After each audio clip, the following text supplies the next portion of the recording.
Welcome back to continue our discussion looking at and talking with former gang members. Joining me again, we'll start to my immediate right. We have Rashawn Williams, Vincent Madden, and Marvin Blades, who is with Tulsa Public Schools, the campus police, and former Tulsa Public, not Tulsa Public, Tulsa Police Department, and you're retired after 31 years, was Yes. it? 31 years. Let's jump in. I want to go to you, Marvin, because off camera we were kind of talking about that. When you you mentioned about the initiation process that both Vincent and Rashawn talked about. Its real significance.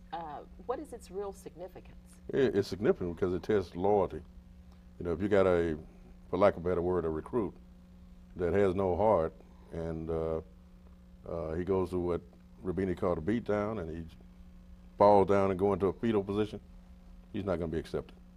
Okay. He's not going to be accepted. And to me, what's significant about what Vince said about the girls, to me, is dehumanizing and humiliating. Right. We still got girls who do it, you know, to become part of the gang.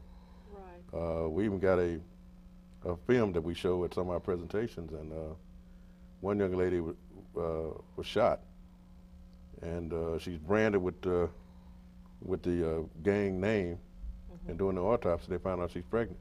Oh my goodness. And she's pregnant from her initiation. Oh my goodness gracious. Yes. So Goodness gracious. Let me ask this question then. When you talk about two youth that are being drawn to this, and for you, Vincent, how young were you when you started this kind of activity? And what drew you to it? Like I say, that the guys I clicked with, we was already growing up together, so we was already clicked up. You know, when it started or whatever. We started hanging out. We was hanging out for a lot, like I said, because we grew up together in the same neighborhood up the street, played together and all that.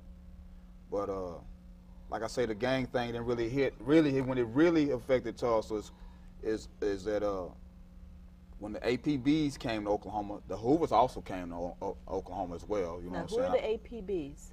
Them is Bloods. Athens Park. Them is the Athens Park Park Bloods. Bloods. Okay. And you got the Hoover Crips, which is some guys named Levi and them, which are some guys I grew up with. It was their cousins. Oh. You know what I'm saying, or whatever. So, it was just a big mess from there. So basically, it was just maintaining your friendship that kept you following whatever would happen. Right, right. And then, you know, pretty much most of us that ran together, we really didn't have no father figures in our lives, you know what I mean?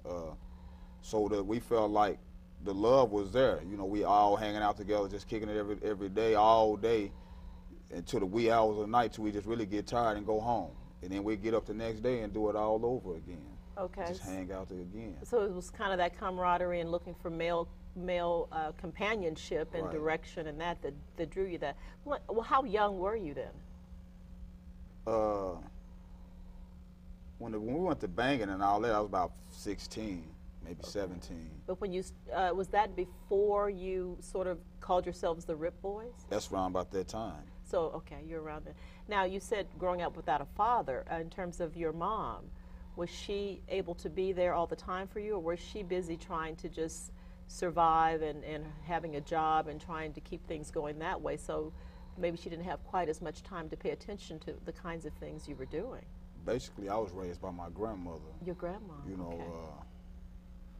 Because I didn't know who my real father was, I was kind of angry and upset with my moms when I found out later on that because when my brothers, I have other siblings, and their father raised me up until I was 13. He passed away, and then it was then when I found out that he wasn't my real father. So I had a lot of anger and, you know, animosity and everything built up in my heart towards my mom, because I felt like you deceived me, you lied to me, you know what I'm saying, you had me thinking somebody was my dad or wasn't. But he was a good man. And to this day, I still call him my father.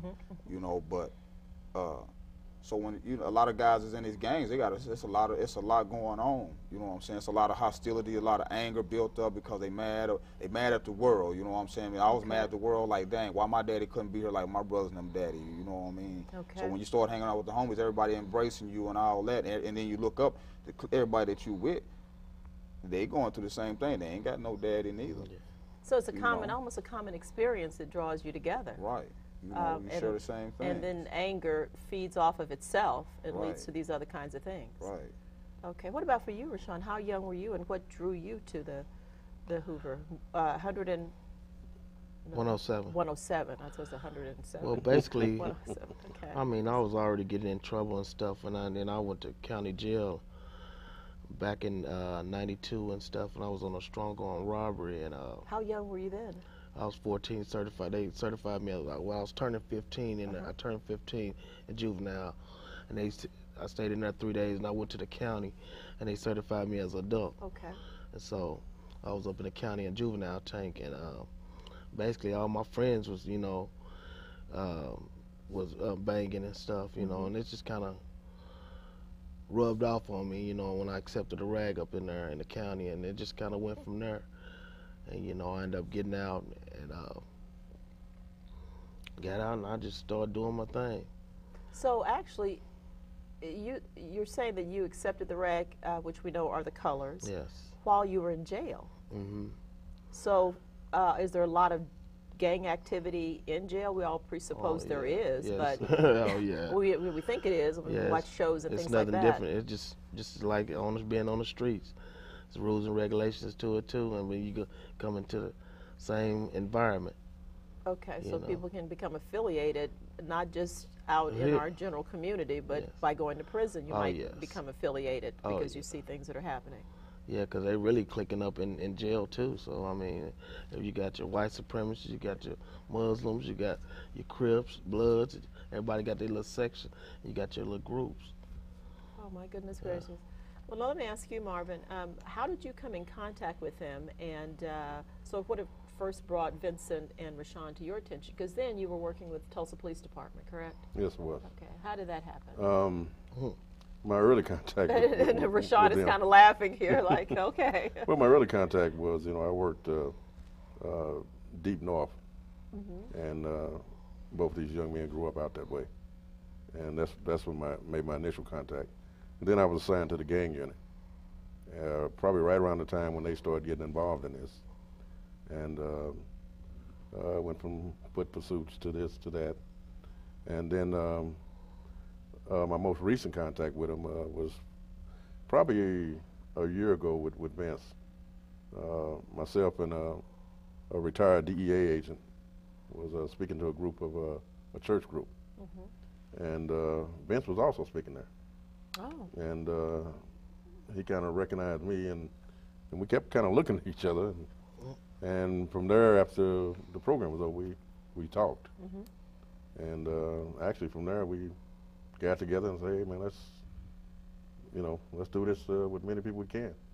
So about 3 times a week, we go out and talk, and then we hooked up with Rubini here, and we also got some other guys that we use from time to time.